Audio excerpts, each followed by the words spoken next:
Tempest in Teyvat, Rimuru's Elemental Odyssey by KabirSingh808. Bonds Beyond Worlds. As ether stood suspended in the void, surrounded by swirling currents of starlight and cosmic mist, a voice unlike any he had heard echoed softly, but with immeasurable weight, through the space. I am the God. The words rang not just in his ears, but deep within his soul. Ether's eyes widened, his breath caught in his throat as he blinked at the radiant star-like light before him. The God? He asked in disbelief, his voice laced with awe and a hint of hesitation. The light pulsed gently, as if in affirmation. Yes, the one and only. And you cannot begin to fathom how long I have waited for this moment, to meet you, Ether.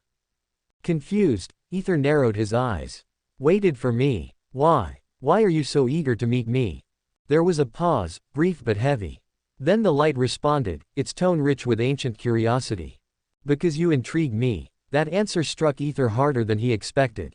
Intrigue you? But why? What is there in me that could possibly intrigue someone like you? The voice chuckled lightly, like distant thunder echoing in the heavens. Before I explain that, let me ask you something. Tell me, Ether, do you know why Rimuru came to this world? Why his enemies, Feldway, Ivaraj, also arrived here? Ether furrowed his brow, recalling the explanation Rimuru once gave him. He told me that they were fighting, and during their final clash, their powers collided and caused a dimensional rift. They were all dragged into this world by accident. That is, partially true, the light said gently. Ether's eyes widened again. Wait, what do you mean? The light dimmed slightly, as if exhaling. Because it was I who brought them here. It was no mere accident. I sent them, Rimuru, Feldway, Ivaraj, all of them into this world. You did? Ether asked, stunned. But why? How? What for? The how isn't important, the light replied, almost whimsically. It was a minor act for a being like me. But the why, that is something you will come to understand over the course of your journey with Rimuru. Ether felt a swell of frustration. So, you're not going to tell me now? The voice laughed softly. Now, don't be like that. Let me at least give you a glimpse. The cosmic light flared slightly, bathing the darkness in stardust as the voice continued. You see, I have created many things. Not just worlds, but entire realities, layers upon layers of existence, infinite multiverses, higher planes of consciousness, lower realms, and every branch in between. And of course, this world you call Teyvat is a part of it. You created everything, Ether whispered. Yes, but even a creator can grow weary, the light said. My creations evolve. They twist and change. Sometimes for the better. Sometimes in ways I never intended. And when the burden of watching over all of this grows too heavy, I intervene. Gently. Subtly. So you wanted to help, Ether said slowly, his mind beginning to connect the puzzle pieces. Indeed, the light affirmed. Though I can say little now. The truth will reveal itself in time. As it always does. There was silence. Ether lowered his head slightly, and the light noticed his expression dim. What's wrong? It asked. Ether sighed, the weight of it all crashing down again. Even if I understand now, I don't think I can continue this journey. The light paused. Then, almost playfully, because you're dead. Ether chuckled bitterly and nodded. Don't worry, the voice said warmly. I'm sending you back. What? Ether looked up, stunned again. But, how? The starlight shimmered with amusement. I am God, Ether. Life and death are mine to command. Returning your soul to the realm of the living is but a thought. Ether exhaled in disbelief. Right, of course. Do you have any questions? Ether thought for a long moment, then asked, why Rimuru? Of all beings across existence, why him? Now that is a question worth answering, the light said, a hint of admiration in its tone. You already suspect it, don't you? Ether nodded slowly. It's because his soul is strong. Partially, the voice admitted. But it's more than that. When I searched across creation for someone who could preserve the balance of the cardinal world, I found Rimuru. A man once ordinary, powerless, no grand destiny, just a regular human. The light pulsed softly, like a heartbeat. But in him was something rare, unique. A soul without flaw, pure in its intention, complete in its structure. A will to protect that could challenge even my own. Even with some perverted quirks, the light chuckled, he was the most promising candidate I had ever seen. Ether asked, but, if you're truly omniscient, wouldn't you already know how things end? Normally, yes, the voice replied. But I have placed restrictions on myself. I chose not to know everything. I wanted to see with my own eyes. What do you mortals call it? Ah yes, spoilers. Ether managed a small smile. Now, the light continued, do you know what the cardinal world is? Ether shook his head. It is the apex of all my creations. The one reality that stands above all others. When I was forming countless worlds, none satisfied me, they were always bound by something. Laws, limits, cycles. But the cardinal world is limitless. A world without bounds. It exists within and outside all others. It connects everything. And to maintain such a world, I needed someone special. And now you're interested in me too, why? Because you are the same as Rimuru, the light said solemnly. You, Ether, are on the verge of transcending this world. Once your soul merges with Rimuru's in time, you will stand beside him at the summit of creation. You will become something beyond comprehension. The starlight began to dim, pulsing slowly as if its time was running out. Ah, looks like our time is up, the voice said with regret. Though I would have loved to chat more. Wait, Ether said desperately, I still have so many questions. How can I protect my friends if I go back like this? I can't face everyone alone. Don't worry, Ether. I am giving you my blessing. When you awaken, you will know what to do. Trust in yourself and don't take too much time, okay? As the space began to dissolve into silver mist, Ether called out one last time. At least tell me your name. The voice paused for a moment. Then, with soft authority, it answered. You may call me, the Star King. Ether turned as a tear opened behind him in space, a glowing portal of swirling white light. He stood in front of it, the energy brushing against his skin like a breeze of destiny. He inhaled deeply, clenched his fists, and said with quiet resolve, let's do this. He leapt forward into the portal, and the world around him shifted. As he fell, weightless, memories surged into his mind like flashes of lightning. Rimuru, grinning with that familiar playful confidence. You can call me Big Brother. Paimon, puffing her cheeks in mock indignation. I'm not emergency food. Ojal, now in human form, giving him a half smile. What happened? You wanna train again? Bashed, soft and gentle. Make sure you eat properly. Seal, gazing toward a horizon only she could see. My master considers you his brother. I've spent my time making you worthy of it. You'll become a masterpiece, Ether. But don't disappoint me before then. And then, Lumine. Her voice, soft, trembling, filled with unspoken emotion. Brother. Ether's eyes opened, filled with blazing purpose. I will protect everyone. And as he neared the blinding light, it enveloped him, welcoming him back to the world. The scene shifted back to Sumeru, to the very place where Ether had fallen. His body lay still, lifeless beneath the broken canopy of trees and shattered remnants of the false god he had destroyed. Feldway stood above him, his gaze cold and calculated, surveying the fallen warrior. Let's take the Gnosis, Feldway said flatly. Senora stepped forward and crouched beside Ether's motionless form, her eyes gleaming with satisfaction. She slipped a hand into the bag he carried and retrieved the Electro-Gnosis, the object he had taken after defeating Scaramouche and the machine. Turning it in her fingers, she smiled with quiet triumph. Well, we have what we need, she said smoothly, handing it over to Feldway. Feldway gave a short nod and turned away. Dottore followed, cradling the unconscious Paimon in his arms. Senora walked beside him, her heels clicking softly against the cracked stone. They approached a towering figure, the Insector, who stood like a dark sentinel, keeping Nahida, Alhaitham, Sino, Dihaya, and Rahman at bay. Feldway's voice was emotionless as he issued the final command. Finish the job. We have what we came for. The Insector nodded wordlessly and stepped forward. Stop it already. Nahida's voice rang out, her small frame standing firm between the enemy and her allies. The Insector didn't slow. Feldway's expression twitched. He turned to Dottore. Do you sense something? Dottore blinked, caught off guard. No, I feel nothing unusual. Feldway's eyes narrowed. Strange. Perhaps, just my imagination. But the moment he finished the thought, a subtle pulse trembled through the air, faint, but growing. Feldway froze. The energy, it was intensifying. His gaze whipped back toward Ether's corpse, and his breath caught. Ether's body, once still and broken, began to glow with a brilliant white light. Dottore spun around, eyes narrowing. Now what is happening? Even he fell silent when he saw Feldway's expression. Gone was the cold control, replaced by pure, silent rage. His lips tightened, jaw clenched, eyes burning with something darker than anger. Traveler, Nahida whispered, watching as the body slowly rose off the ground. What the hell is this? Dihaya asked, taking a step back. I don't know, Alhaitham murmured, eyes wide. Ether floated above the earth, light swirling around him.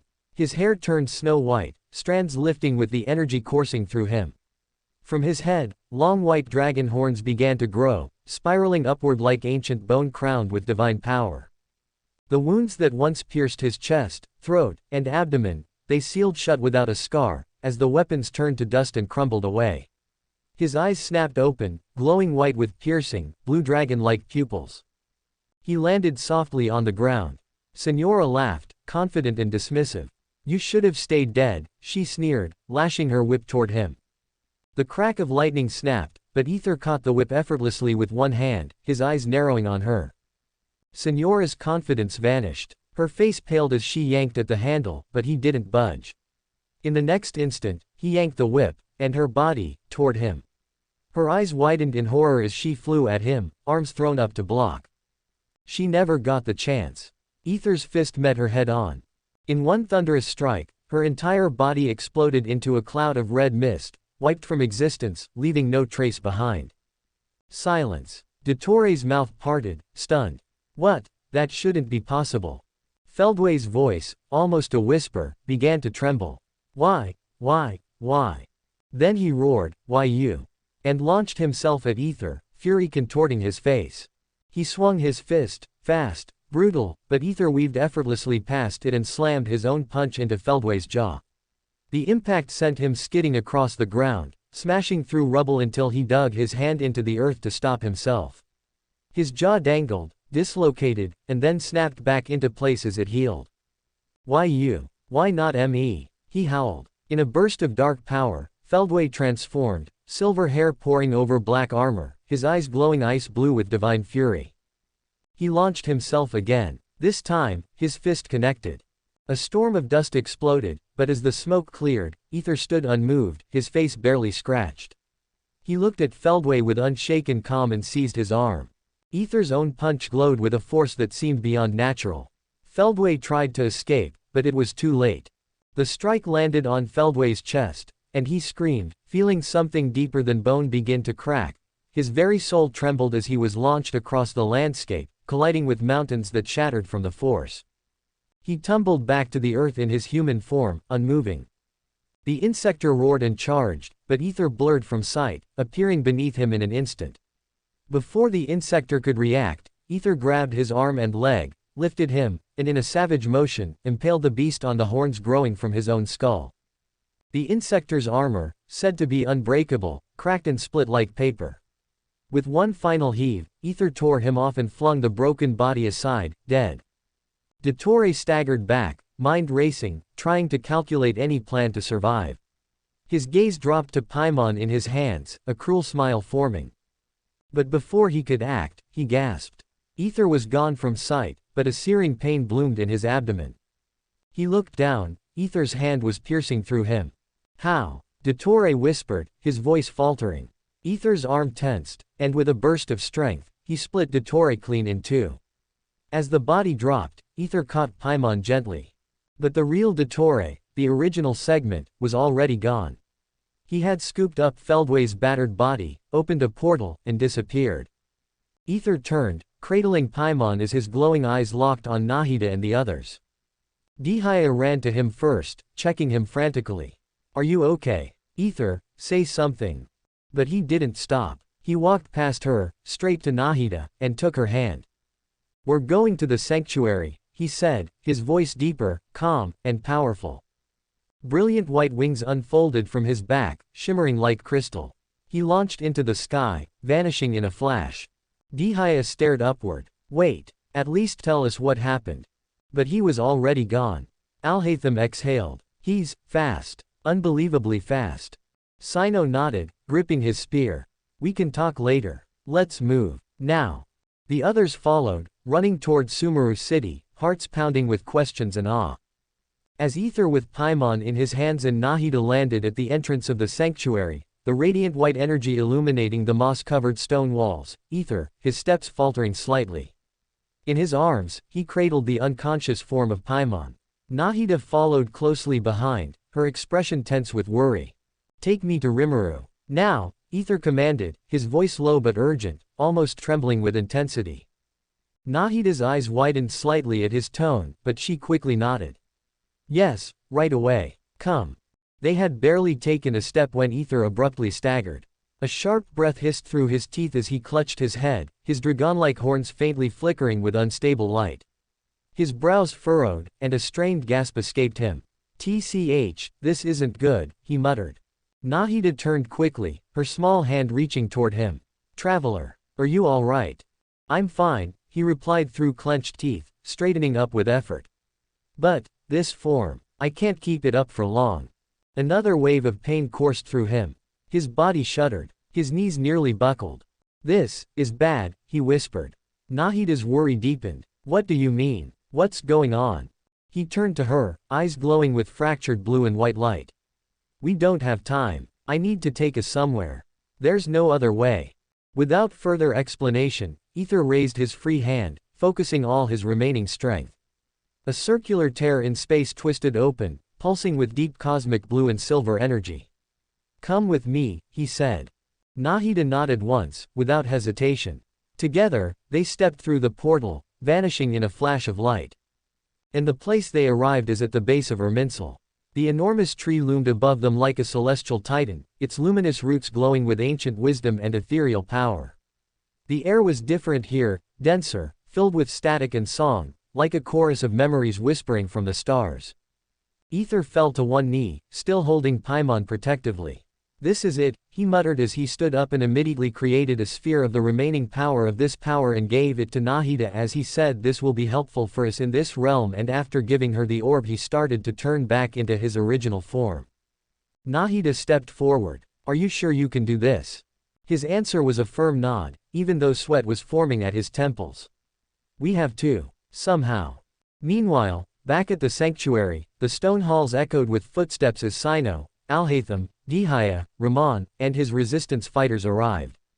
The tension in the air was palpable. "Let's move," Sino said curtly. Everyone nodded, and they slipped inside. "Where's the Lesser Lord? Where's the Traveler?" Dihaya asked, scanning the vast interior. Alhaitham narrowed his eyes, observing the split paths ahead. 3 passages. They could have taken any of them. But Sino raised a hand, pointing. "Wait. Someone's moving." All eyes turned to where he indicated. A flicker of robes, a skittering shadow, it was Azar. Their eyes locked for a split second before Azar bolted. But he didn't get far. Sino moved like a phantom, his cloak billowing as he vanished and reappeared directly in Azar's path. The next moment, he slammed the Grand Sage to the ground and straddled his chest, fist cocked. "Where are they? The Traveler and Lesser Lord, where?" Azar gasped, struggling. I don't know." Another punch cracked against his cheek. "Lying won't help you. I swear, I don't know. But, I know where your friend is. Rimuru. I saw him." Dihaya stepped in, yanking Azar up by the collar like a rag doll. "Where is he?" He pointed, trembling. "That way. That hall." Sino exchanged a look with Alhaitham, who gave a nod. "Let's take him. Move." They sprinted through the dark passage Azar had indicated, eventually reaching a heavy chamber door. The oppressive energy was unmistakable. Inside, bound by chains that glowed with suppressive sigils, was Rimuru. His body was bruised, but healing slowly now that the chains were beginning to weaken. The moment his eyes met theirs, a flicker of relief crossed his face. "Rimuru," Dihaya called out, running to him. "I'm all right," he replied hoarsely. "Just a little, restrained." Azar shuffled forward and fiddled with a control panel. Sparks danced from the mechanism, and the chains released with a jolt. Rimuru collapsed to his knees but caught himself. His body was already beginning to regenerate now that the suppression had lifted. "Thank you," he said quietly. "All of you." "No need," Sino replied. "We're all allies." But Dihaya was quick to press him. Do you know where Ether is? Rimuru's head snapped up. He isn't with you. No, Alhaitham said. He said he'd go to the sanctuary with Lesser Lord Kusanali, but we haven't seen them. Rimuru's eyes narrowed, his expression darkening with concern. Seal. Yes, Master. Locate Ether. Now. Seconds passed, and then, he's near Irminsul. And, Master, Greater Lord Rukkhadevata is preparing to sacrifice herself. Rimuru's eyes went wide. What? Dihaya took a step closer. What's wrong? Alhaitham, Rimuru snapped, you still have the divine knowledge capsule. Alhaitham reached into his coat. I do, but, what are you planning? No time. Give it to me. Without further hesitation, Alhaitham handed it over. Rimuru took the capsule, and his aura shifted. Seal. You know what to do. Of course, Master. Within Irminsul's inner sanctum, the air shimmered with memory and reality interwoven. Ether stood silently, gazing at a being identical to Nahida. Greater Lord Rukkhadevata looked at them with a serene smile. I left behind the clues so you'd find this place, and me. But now, it's time to remove me. To remove the corruption I carry. Ether sat quietly, Paimon still in his arms. His expression was pained. Are you sure? Rimuru might have. She shook her head. He would have tried. But there's no time. If I remain, the pollution will spread. Let the world forget me. As she said that, her body started to glow, indicating her erasure from the Irminsul. Suddenly, a voice echoed across the realm like thunder gently crashing through silk. Is it connected, Seal? A female voice answered, yes, Master. Ether's eyes widened. That voice. Rimuru. Nahida and the Greater Lord both gasped. What is happening? Nahida asked, her heart pounding. Then, Rimuru's voice, calm but powerful, echoed once more. Then let's begin. The very fabric of the Irminsul realm trembled. Winds surged. Light bent. The platform beneath their feet glowed with forbidden knowledge. The Greater Lord tried to remain standing, but her form shimmered, then began to dissolve into radiant particles. I am returning to Irminsul, she whispered. Nahida reached out, stunned. Wait, what's happening? Black mist poured from Irminsul's trunk like a tide, rising, spiraling upwards, until it vanished into the sky, absorbed by something unseen. Ether, still holding Paimon, smiled faintly. Hey, always on time. And with that, a pulse of light enveloped them, and they were returned, standing once more at the entrance of the sanctuary, the wind still warm with the echo of a soul's farewell. A subtle shift in the air marked a change of realms. The scene slowly transitioned from the cosmic memory-threaded sanctuary of Irminsul to a quiet, timeless domain, the personal inner world of Rimuru Tempest. The space was suspended in tranquil starlight, like a pocket dimension painted in soft hues of twilight and flowing celestial energies. The sky above was an ever-changing swirl of nebulae and constellations, their lights dancing silently across the horizonless expanse. Beneath his feet, translucent crystalline ground shimmered with pulsing veins of mana, alive yet unmoving. Rimuru stood at the center of this sacred space, his black and gold coat fluttering gently in a wind that did not exist. Standing beside him, serene and poised, was Seal. Her calm expression reflected both precision and quiet understanding. In Rimuru's hand was something extraordinary. It hovered slightly above his palm, a translucent sphere, delicate and fluid, constantly shifting its form. One moment, it resembled a lotus flower, the next, a swirl of spiraling geometric fractals. Soft light radiated from its core, neither cold nor warm, but comforting, like a half-forgotten lullaby. This was no ordinary object, it was the crystallized consciousness of Greater Lord Rukkhadevata, the last echo preserved before her essence could fade into oblivion. Phew, just in time, Rimuru muttered under his breath, exhaling a breath he hadn't realized he was holding. He closed his fingers slightly around the sphere, eyes glancing sideways toward Seal. So, is everything ready? Seal bowed her head gently, her silver hair catching the starlight. Yes, Master. Every preparation is complete. The vessel is stabilized and fully receptive. Thanks, Rimuru said softly, his voice touched with both gratitude and tension. Seal only gave a small, reassuring nod. Together, they walked toward where a platform of glowing silver tiles formed a ritual circle-like thing. At its center lay a humanoid figure, lifeless, still, yet eerily perfect. It was a synthetic body crafted by Seal long ago within the cardinal world, an artificial vessel designed to receive a consciousness should such a need arise. Crafted with care, it bore no identity, no features, until now. Rimuru stepped forward, and with a breath, he lifted the translucent sphere above the chest of the waiting body. "Let's do this," he whispered. "As you wish, Master," Seal replied. The moment the sphere hovered into place, the body reacted. A brilliant pulse surged from the sphere into the body below. Light spiraled downward, seeping through the synthetic skin like rivers of stardust. Slowly, the body began to change, its surface softening, reshaping. Hair sprouted, pure white as moonlight, cascading down her back with elegant flow. Faint strands of soft green tipped the ends, like dew-laced leaves under dawn's first light.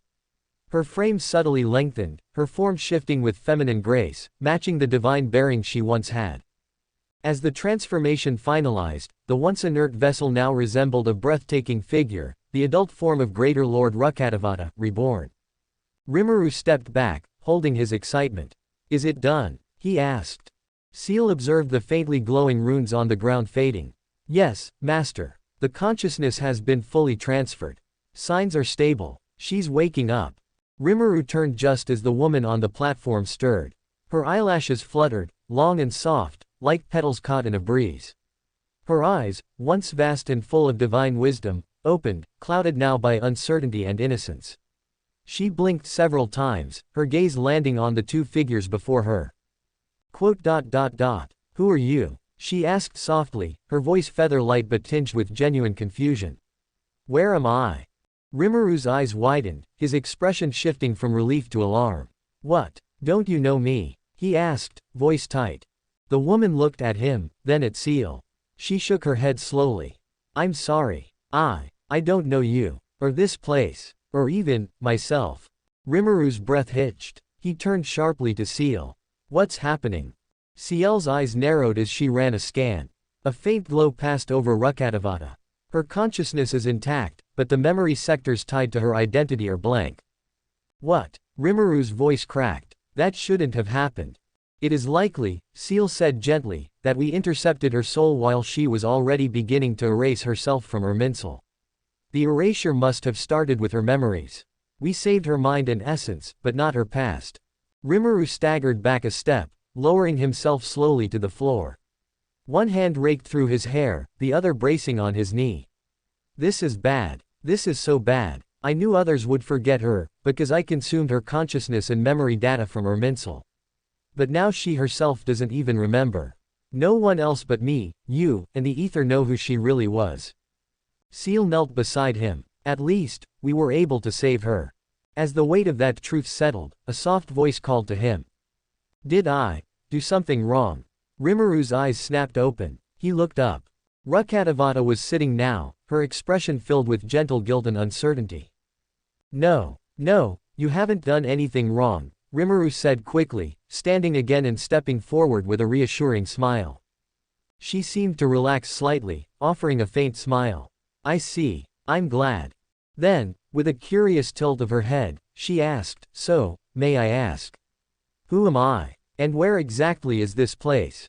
And who are you?" Rimuru chuckled softly. "Ah, yes, of course. I should explain." He walked over and knelt beside her. "Your name is Greater Lord Rukkhadevata." She repeated the name under her breath, Rukkhadevata, as though tasting a word once familiar but now foreign. "This place," Rimuru continued, gesturing to the celestial horizon around them, "is my personal dimension." "And who are you?" Rimuru smiled warmly and glanced at Seal. "We are your friends." "Friends," she echoed, the word wrapping gently around her. Then, Rimuru took a deep breath. "Now, let me explain everything to you, from the beginning." He told her everything, who she had been, the burden she bore, her creation of the Akasha system, her eventual sacrifice to preserve Sumeru, and how her very existence was erased from memory to halt the spread of corruption. He told her about Nahida, the child version of herself who she created and remained, and about how only 3 souls remembered she had ever existed. As the tale concluded, Rimuru bowed low. "I'm sorry. You lost your memories, because of me." Rukkhadevata looked genuinely surprised. She shook her head in a panic. No, please don't say that. I'm grateful. You went to such lengths to protect me." That's something I'll never take lightly. Rimuru looked up, meeting her serene gaze. He let out a breath of relief, his shoulders finally relaxing. I'm glad. She smiled gently. Now, I believe we should go. You mentioned others, your friends. Rimuru blinked, then chuckled. Yeah, it's been a while since I saw him. Rukkhadevata rose to her feet gracefully, the long strands of her white and green hair flowing behind her like a divine river. She extended a hand toward him. Shall we go then? He took it with a smile. Let's. Seal raised her hand, conjuring a shimmering teleportation gate. And with one final glance back at the space they had just shared, the two of them vanished in a streak of light, on their way back to the world that had forgotten a goddess while Seal remained there. The golden haze of Sumeru's midday sun filtered through the carved windows of the sanctuary of Surasthana, casting warm beams upon the tiled floors where the last defenders of the forest now stood gathered. The recent battle had left its mark: dirt-scuffed boots, the scent of sweat and smoke, the quiet murmur of survivors processing the end of a crisis that nearly consumed their nation. Ether stepped into the sanctuary, Paimon still unconscious in his arms. Her small form felt oddly weightless, as if the energy she once carried had been drained completely. But her breathing was steady, her chest rising and falling in soft, delicate rhythm. Beside him walked Nahida, her gaze calm but distant. Despite the victory over the corruption that had infected Erminsel, a void lingered in her heart, a vague sense of loss she could not name. There was something missing, something important, but no matter how hard she reached into her mind or soul, the shape of that absence remained blank. As they entered the sanctuary hall, they were met by familiar faces. Dihaya, sharp-eyed and quick-footed, was the first to spot them. There you are, she exclaimed, jogging over with visible relief. You flew off out of nowhere saying you were going to the sanctuary, but then you vanished. Ether gave her a small smile. Yeah, sorry about that. Nahida and I had to take care of something to do with Erminsel. At the sound of the name, the rest of the group turned. Sino stepped forward, his expression unreadable. Are you all right, Lesser Lord Kusanali? Before Nahida could respond, Alhaitham interjected without missing a beat. She's clearly standing and speaking. I'd say that answers your question. Sino gave him a sharp side glance, which Alhaitham ignored with practiced ease. Nahida nodded politely. I'm fine. Thank you, everyone. Your help during the crisis, it meant more than you know. Rahman bowed his head, his soldiers silently watching from behind. So, it's over? Alhaitham asked, arms folded as he leaned slightly toward her. The corruption in Erminsel. It's been dealt with. Yes, Nahida confirmed. Erminsel is now free of corruption. Its memories are stable again, though some truths remain, altered. A somber note lingered in her voice, but she pushed it aside. And Eliezer? Dihaya asked. It will fade, Nahida said gently. Sumeru will be healed. A ripple of relief passed through the group. Sino gave a small nod. That's good. But Ether, still holding Paimon, looked around. Where's Rimuru? Dihaya blinked, then scratched her head. Oh, he left not too long ago. Said he had something important to do. Didn't say where, though. As if summoned by the mention of his name, a familiar voice echoed through the open doors of the sanctuary, playful and warm. Oh, looks like someone's missing me already. Ether turned, a smile tugging at his lips. Of course I am. There in the threshold stood Rimuru, looking relaxed and cheerful, but not alone. Beside him walked a woman so radiant and serene that her mere presence seemed to hush the room. She wore flowing white and green garments that shimmered subtly in the sun's light. Her long hair cascaded like moonlight filtered through forest leaves, and her eyes, gentle, wise, and timeless, scanned the room quietly. Ether's breath caught. His eyes widened. It was her. Greater Lord Rukkhadevata. Alive, walking, smiling. But even as Ether stared in astonishment, Nahida looked upon the woman with only mild curiosity. No spark of recognition flickered in her eyes. Rimuru met Ether's gaze and gave a small nod. Ether understood the meaning instantly. Her existence is still erased from Erminsel. This must remain a secret. Dihaya approached with a relieved smile. Finally, you missed how the Traveler and Lesser Lord saved all of Erminsel. It was one hell of a sight. Rimuru chuckled. Yeah, sounds like I missed something big. Then he looked down at Paimon in Ether's arms, his gaze narrowing with concern. What happened to her? Ether laughed nervously, glancing between the others. He knew if Rimuru found out what had really happened, the battle that nearly cost them their lives, how Paimon was nearly used in unspeakable experiments, he would be furious. Better to explain when things were calm. It's complicated. Let's talk about it later. Could you help her first? Rimuru didn't press. He stepped forward, his palm glowing with gentle, silver blue light. He held it over Paimon's forehead, letting the healing magic seep into her consciousness. A soft hum filled the air.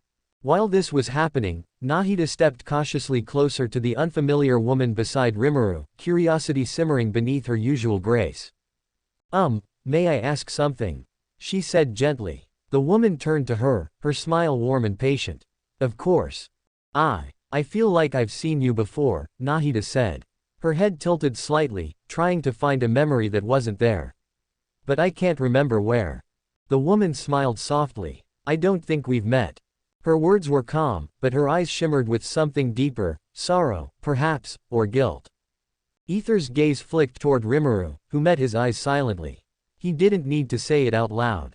Rukkhadevata's existence had been completely consumed by Rimuru to erase her from Irminsul. Only a few remembered. And it must stay that way, for now. Ether looked down at Paimon and back up at the woman who had once been the soul of Sumeru. So much had changed. And yet, this was only the beginning. As Rimuru's gentle magic worked over Paimon, bathing her in a soft silver blue light that shimmered like moonlight on still water, his gaze, calm, almost idle, drifted across the sanctuary hall. It was then that he noticed it. Whispers. They were faint at first, barely audible over the echoing silence of the great hall. But Rimuru's sharpened senses, attuned to even the slightest shift in mood or mana, picked them up with perfect clarity. It was Raman's men, standing in a loose formation near the back. Their eyes weren't on Paimon, or Nahida, or even the conversation at hand. No, they were fixed, wide and transfixed, on the woman who stood beside Rimuru. On Greater Lord Rukkhadevata. Hey, who is she? One of them whispered, not even trying to hide the awe in his voice. Did you see someone like her in Sumeru before? Another asked, eyes gleaming with wonder. No way. I'd remember someone like that, replied a third, cheeks slightly pink. She doesn't look like someone from here. She looks like a goddess. A real one, maybe even from Celestia. Rukkhadevata hadn't reacted. Her calm, radiant expression was as serene as ever, as though she either hadn't noticed or simply didn't mind. But Rimuru heard it all. And he saw it. The blushes, the dreamy stares, the slack jaws of wonder that teetered just over the line of reverence and into dangerous territory. He smiled. But it wasn't a warm smile. No, Rimuru's lips curled into an amused crescent, the kind of smile that predators wore before striking. The air around him shimmered almost imperceptibly. Then, it began to change. The temperature in the sanctuary dropped, not suddenly, but steadily, like an unseen frost creeping along the floor. The comforting golden warmth that had suffused the hall dimmed, a chill blooming in the corners and crawling toward the center. One of Raman's men rubbed his arms. Hey, is it winter already? Another looked around. No, I don't think so. Something's off, wait. His eyes landed on Rimuru. The demon lord was still smiling, his hand still glowing as he healed Paimon. But behind him, the air bent and twisted, a massive pressure billowing out like a silent storm. An aura of vast power, pure, frigid, and heavy, loomed over the room like the shadow of a mountain. Rimuru's smile didn't reach his eyes. In fact, his eyes were glowing faintly, narrowed just enough to convey a silent message that none of them misunderstood. You dare look at her like that? Sweat broke out on their brows instantly, rolling down their faces as their smiles vanished like mist under moonlight. A moment of frozen silence passed, then chaos. We have urgent business. One shouted, nearly tripping over his own feet. Yes, super urgent. Definitely not made up. Another added, pushing his comrades toward the exit. We'll be back. Probably. Maybe, said a third, vanishing through the door. They all bolted like deer in the presence of a predator, boots clacking wildly as they disappeared outside the sanctuary. Raman blinked, baffled as he watched his squad retreat in a clumsy stampede. Hey, where are you all going? We just remembered something important. Came a shout from outside. Really important. Bye. Rahman scratched the back of his head. Weird. Then he looked around and paused. Quote. Though, is it just me, or did it get a little cold in here? I felt it too, Sino said quietly, arms now folded over his chest. Something dropped the temperature fast. Al-Haytham glanced toward Rimuru, one brow rising, but he didn't say anything. He just smirked to himself and turned away. Ether, meanwhile, was watching Rimuru with growing amusement. The moment had passed. Rimuru's aura was gone, the chill receding as if it had never been there. He stood upright again, Paimon now peacefully glowing in his arms, unaware of the chaos her presence, or rather, someone else's, had just caused. But Ether had seen it all. And now, he was grinning. A deep, knowing, mischievous grin. Rimuru blinked at him. What? Nothing, Ether said, smothering a laugh. Just, it's nice to see you getting so warmly protective. A flash of realization crossed Rimuru's face, and he rolled his eyes. Don't even start. Oh, I will, Ether said, chuckling as he turned away. This is payback, for all that teasing with Ketching and Noel. Rimuru groaned. You hold grudges too well. Only the fun ones. Behind them, Rukkhadevata simply smiled, elegant, untouched, and perhaps only vaguely aware of the storm she had just inspired. Nahida, still trying to puzzle out why the woman looked so familiar, glanced between her and Rimuru but said nothing. As the echoes of Raman's fleeing men faded down the stone corridors, a soft rustle stirred the quiet that had fallen over the sanctuary. A faint shift, no louder than a falling feather. Ether and Rimuru both turned sharply. It was Paimon.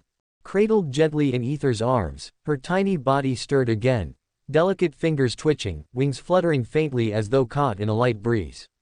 Her eyes, long shut in exhaustion, fluttered open slowly, golden irises gleaming weakly beneath heavy lids. Ether leaned closer, voice low and hopeful. Paimon, are you waking up? Rimuru narrowed his eyes, observing the flicker of light returning to her form. Yes, he said softly. Her energy is stabilizing. Paimon blinked once, twice, then her gaze focused, and she saw them. Quote. Traveler. Rimuru. Her voice was hoarse but full of warmth, full of something that broke and spilled into her expression like the sunrise. Then, in a sudden burst of energy that surprised everyone, she shot upward, and threw herself around Ether's head, clinging tightly with her tiny arms and legs.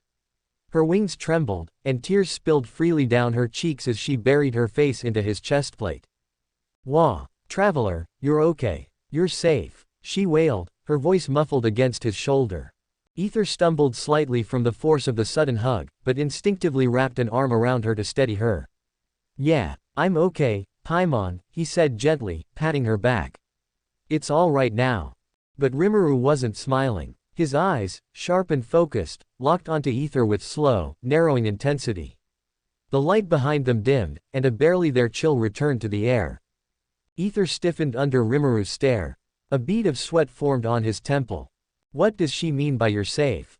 Rimuru asked quietly, too quietly. Ether laughed nervously, trying to play it off. Don't worry, it's nothing major. Lying won't take you anywhere, Sino said, arms crossed, his sharp eyes slicing into the moment like a blade. Especially not from someone like him. Ether sighed, defeated. He knew there was no way out of it. Quote. Yeah, you're right, he said, exhaling. He looked at Rimuru. You deserve to know. I'll explain everything. And so, Ether began to speak. He told them of the moment Feldway and Dottore launched their ambush, the trap laid within the Akasha system, the dreamscape prison built around Rimuru's soul.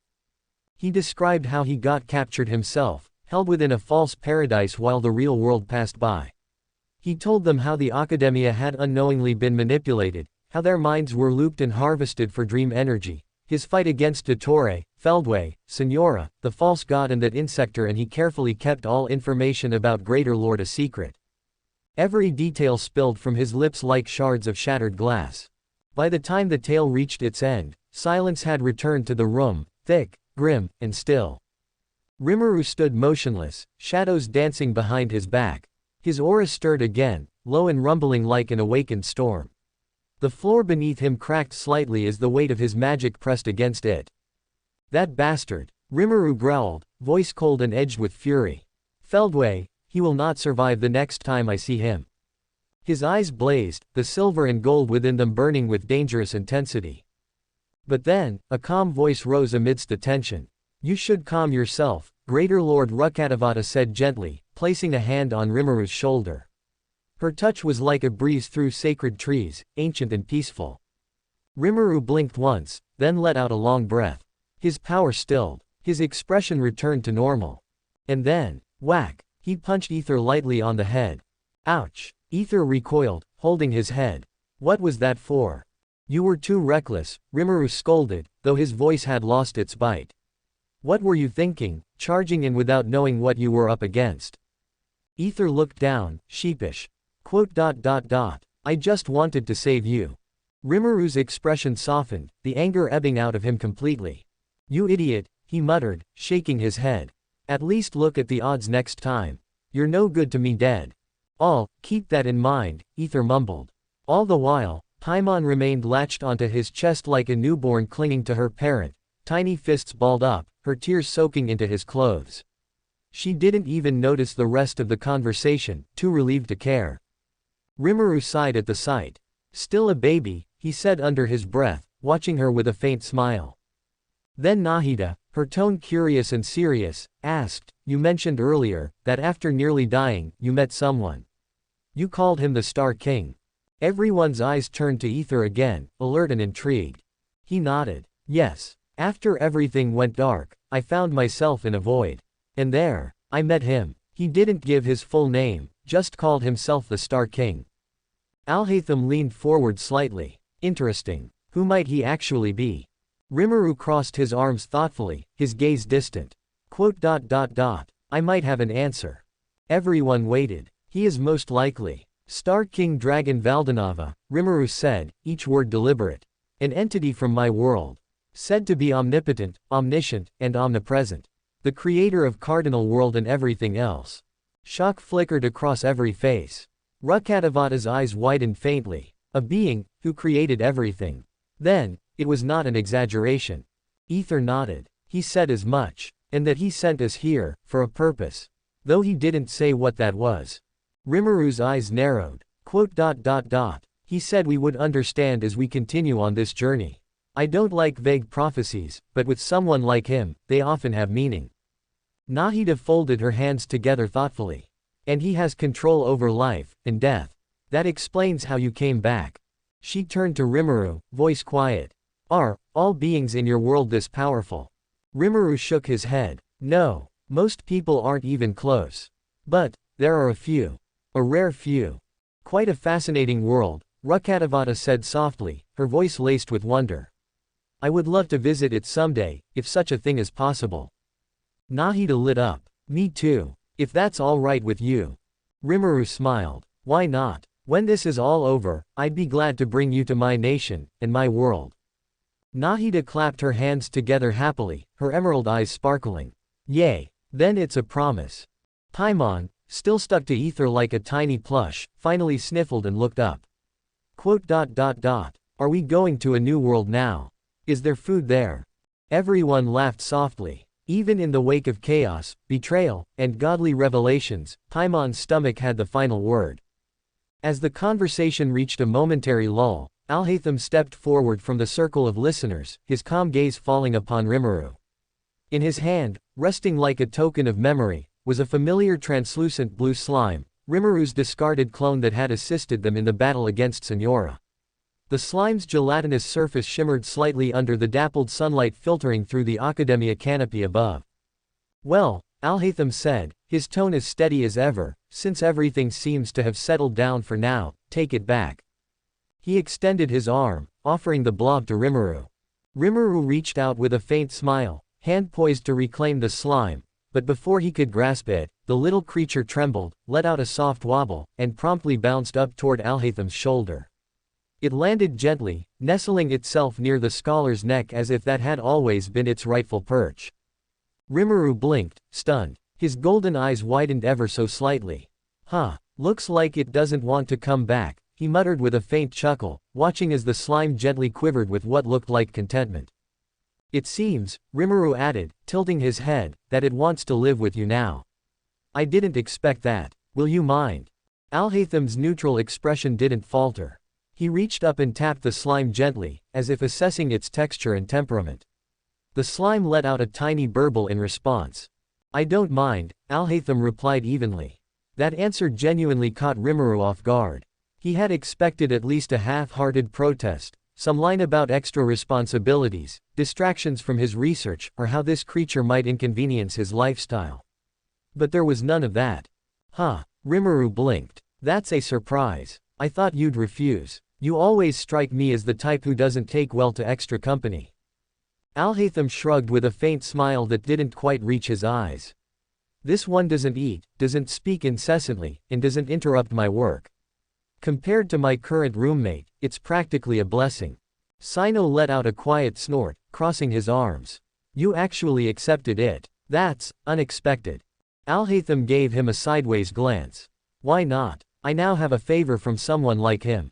That alone is worth the exchange. Rimuru narrowed his eyes slightly at that. What kind of favor? He asked, his tone casual but sharp. Alhatham looked away briefly, tapping his chin in mock contemplation. I haven't thought of it yet, he replied.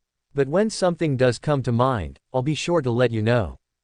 HMPH. Rimuru folded his arms. I'll accept, but only if it's within reason.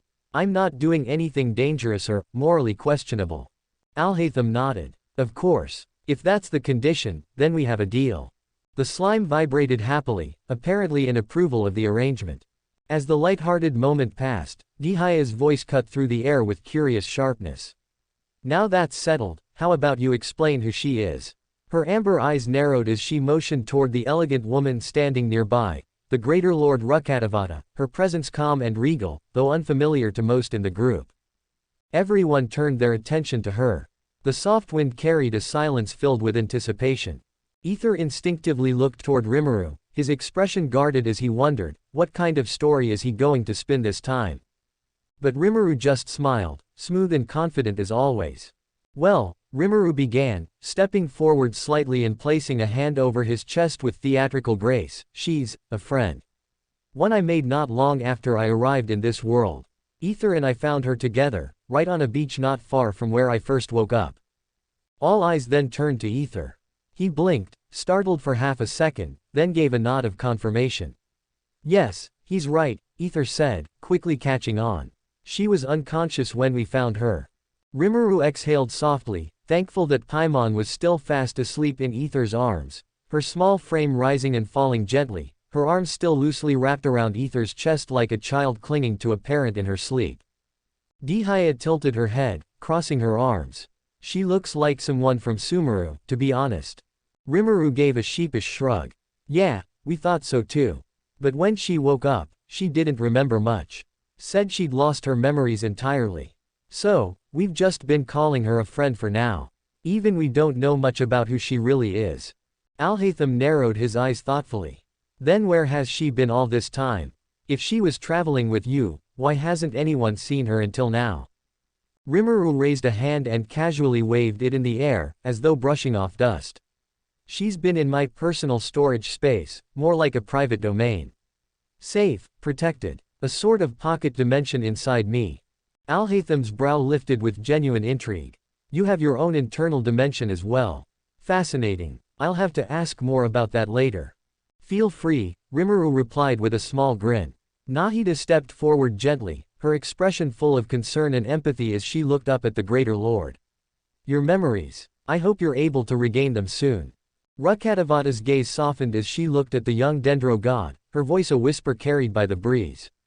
I hope so too. Thank you. A calm stillness settled over the group for a brief moment, one that carried both hope and the weight of mystery. The wind rustled the leaves above, the light cast through them painting dappled patterns over their faces. And within that moment, the journey ahead seemed a little more intricate, the threads of fate a little more tangled, and yet, the bonds they had forged only grew stronger.